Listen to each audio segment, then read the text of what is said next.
ಎಲ್ಲರಿಗೂ ನಮಸ್ಕಾರ. ನಾನು ರಾಜೇಶ್ವರಿ. ರಾಜಿ ಅಡುಗೆ ಚಾನಲ್ಗೆ ನಿಮ್ಮೆಲ್ಲರಿಗೂ ಸ್ವಾಗತ.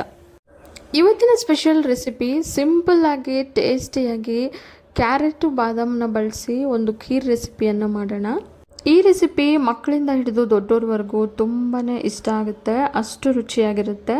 ಬನ್ನಿ ಈಗ ಹೇಗೆ ಮಾಡೋದು ಅಂತ ನೋಡೋಣ. ಮೊದಲಿಗೆ 2 ಕೈ ಹಿಡಿಯಷ್ಟು ಬಾದಾಮಿಯನ್ನು 2 ಗಂಟೆ ನೆನೆಸಿ ಸಿಪ್ಪೆ ಎಲ್ಲ ತೆಗೆದು ಈ ರೀತಿ ಇಟ್ಕೊಂಡಿದ್ದೀನಿ.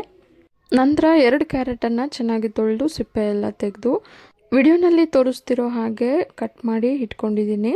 ಈಗ ಕಟ್ ಮಾಡಿಟ್ಟಿರೋ ಕ್ಯಾರೆಟನ್ನು ಹಾಗೆ ಸಿಪ್ಪೆ ತೆಗೆದಿಟ್ಟಿರೋ ಬಾದಾಮಿಯನ್ನು ಎರಡನ್ನೂ ಕುಕ್ಕರ್ಗೆ ಸೇರಿಸಿ 1 ಗ್ಲಾಸಷ್ಟು ನೀರನ್ನು ಸೇರಿಸಿ ಕುಕ್ಕರ್ ಲಿಡ್ನ ಮುಚ್ಚಿ 2 ವಿಸಿಲ್ ಕೂಗಿಸ್ಕೋಬೇಕು. ಈಗ 2 ವಿಸಿಲ್ ಬಂದು ಗ್ಯಾಸ್ ಎಲ್ಲ ರಿಲೀಸ್ ಆಗಿದೆ. ಬನ್ನಿ ಈಗ ಕುಕ್ಕರ್ ಲಿಡ್ನ ಓಪನ್ ಮಾಡಿ ನೋಡೋಣ.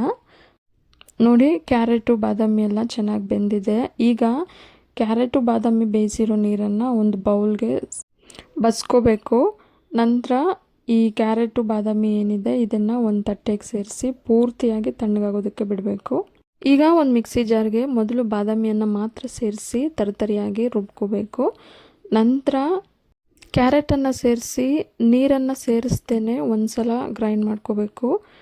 ಈಗ ಇದಕ್ಕೆ ಸ್ವಲ್ಪ ನೀರನ್ನು ಸೇರಿಸಿ ನುಣ್ಣಗೆ ರುಬ್ಕೊಂಡು ಸೈಡಿಗೆ ಇಟ್ಕೊಳ್ಳೋಣ. ಈಗ ಕ್ಯಾರೆಟು ಹಾಗೆ ಬಾದಾಮಿ ಪೇಸ್ಟನ್ನು ಒಂದು ಪಾತ್ರೆಗೆ ಸೇರಿಸಿ ಚೆನ್ನಾಗಿ ಕುದಿಸಿ ತಣ್ಣಗಾಗಿರೋ ಹಾಲನ್ನು 2 ಗ್ಲಾಸಷ್ಟು ಸೇರಿಸ್ಕೊಳ್ತಾ ಇದ್ದೀನಿ. ಹಾಲನ್ನು ಸೇರಿಸಿದ ನಂತರ ನಿಧಾನಕ್ಕೆ ಒಂದು ಸಲ ಚೆನ್ನಾಗಿ ಮಿಕ್ಸ್ ಮಾಡಿ ಗ್ಯಾಸ್ ಫ್ಲೇಮನ್ನು ಆನ್ ಮಾಡ್ಕೋಬೇಕು. ಈಗ ಇದಕ್ಕೆ 1 ಕಪ್ಪಷ್ಟು ಸಕ್ಕರೆನ ಸೇರಿಸ್ತಾ ಇದ್ದೀನಿ. ಸಿಹಿ ಜಾಸ್ತಿ ಇಷ್ಟಪಡೋರು ಸಕ್ಕರೆನ ಇನ್ನೂ ಸ್ವಲ್ಪ ಜಾಸ್ತಿ ಸೇರಿಸ್ಕೋಬಹುದು. ಸಕ್ಕರೆ ಸೇರಿಸಿದ ನಂತರ 5 ನಿಮಿಷ ಬೇಯಿಸ್ಕೋಬೇಕು.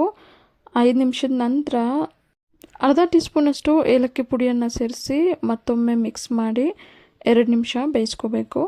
ಈಗ ಗ್ಯಾಸನ್ನು ಲೋ ಫ್ಲೇಮಲ್ಲಿ ಇಟ್ಟು ಸೈಡಲ್ಲಿ ಒಂದು ಚಿಕ್ಕ ಪಾತ್ರೆಯಲ್ಲಿ 1 ಟೀ ಸ್ಪೂನಷ್ಟು ತುಪ್ಪನ ಸೇರಿಸಿ ಅದಕ್ಕೆ ಸ್ವಲ್ಪ ಗೋಡಂಬಿ ಸ್ವಲ್ಪ ದ್ರಾಕ್ಷಿಯನ್ನು ಸೇರಿಸಿ ಫ್ರೈ ಆದ ನಂತರ ಬೇಯ್ತಿರೋ ಪಾಯಸಕ್ಕೆ ಸೇರಿಸ್ಕೋಬೇಕು.